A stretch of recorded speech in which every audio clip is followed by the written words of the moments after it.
Hola, mi nombre es Elías Jiménez y estoy estudiando el primer año de profesorado de matemáticas en la sede de San Vicente. Hoy les voy a hablar en primera persona sobre José Martí. Mi nombre es José Julián Martí Pérez. Nacido en La Habana, Cuba, el 28 de enero de 1853.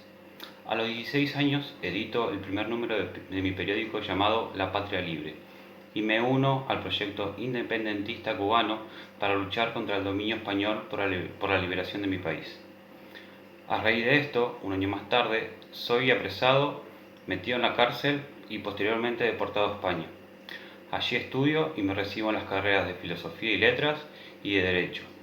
Formo parte de un grupo de intelectuales y políticos caribeños, los cuales rechazamos la intervención colonial española en Cuba y Puerto Rico, y el avance del colonialismo estadounidense sobre la región. Reclamamos con vehemencia la abolición de la esclavitud, el republicanismo y la justicia social. Durante varios años viví en diferentes países de América y Europa, donde ejerzo como maestro, periodista y escritor. En 1878 vuelvo a Cuba, donde nuevamente soy exiliado. Entre idas y vueltas en diferentes países, logro instalarme en Estados Unidos, en la ciudad de Nueva York, en el año 1880. Allí participo en la Liga de la Instrucción, una institución educativa para pobres de origen cubano y puertorriqueño.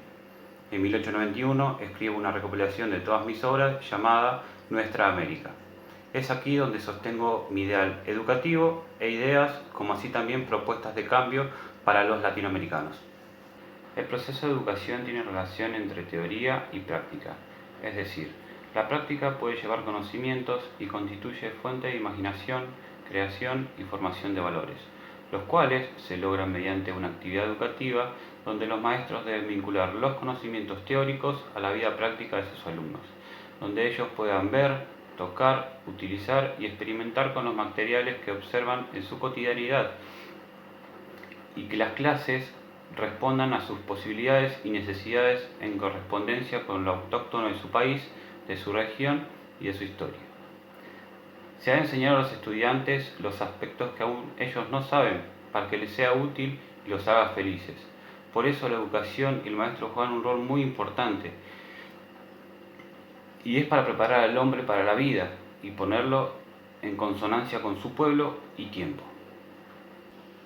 El factor mediador entre teoría y práctica es el trabajo. Este trabajo es una actividad creadora y esencialmente social, que humaniza en la medida en que se materializan los proyectos sociales e individuales. El trabajo productivo en las actividades escolares es primordial, porque el trabajo es la actividad humana que libera al hombre de la dependencia directa del medio natural y social. Entonces hay que cultivar en los estudiantes sentimientos de amor al trabajo digno y útil.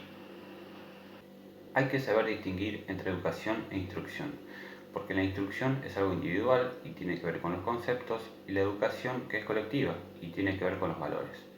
Sin embargo, no hay buena educación sin instrucción.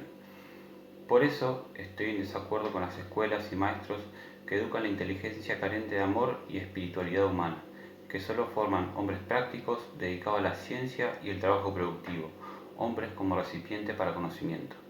Así que propongo como método fundamental en la enseñanza la conversación entre el alumno y el maestro. Este no debe ser un depositario absoluto de la verdad, sino que debe asumir una posición abierta a los conocimientos que posean los alumnos, posibilitando un intercambio de saberes para favorecer la voluntad de aprendizaje en ellos.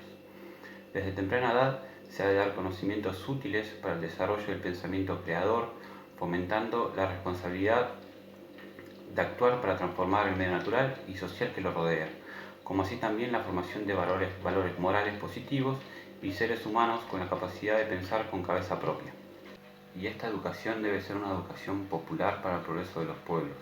Pero educación popular no quiere decir exclusivamente de clase pobre, sino que para todas las clases de la nación, que es lo mismo que el pueblo sea bien educado. Por eso, en cuanto a políticas educativas, propongo principio de educación nacional, libertad de enseñanza y que esa enseñanza sea obligatoria. Y para ir terminando, y con mi afán por hacer americanos útiles e independientes, propongo una educación científica y diferenciarla de la educación clásica o formal, ya que es inactual, y cada tiempo exige instituciones y formas educativas que le sean adecuadas. La educación no es la meramente formal o retórica, sino que para facilitar el progreso social se debe estudiar la fuerza de la naturaleza y aprender a manejarlas, porque esa es la manera más derecha de resolver los problemas sociales. Entonces se deben establecer escuelas de agricultura directamente en los campos. Además, todas las escuelas deben tener un taller anexo porque el trabajo manual es un gran valor educativo. Por lo tanto, la enseñanza de la agricultura es más aún urgente, pero no en escuelas técnicas, sino en estaciones de cultivo, donde no describan las partes del arado, sino delante de él y manejándolo, y no se explique en fórmulas sobre la pizarra la composición de los terrenos, sino en las capas mismas de la tierra, y no se entibe la atención de los alumnos con meras reglas técnicas de cultivo, rígidas como la letra de plomo con que se han impreso, sino que se les entretenga con las curiosidades, deseos, sorpresas y experiencias que son sabroso pago y animado premio de los que se dedican por sí mismos a la agricultura.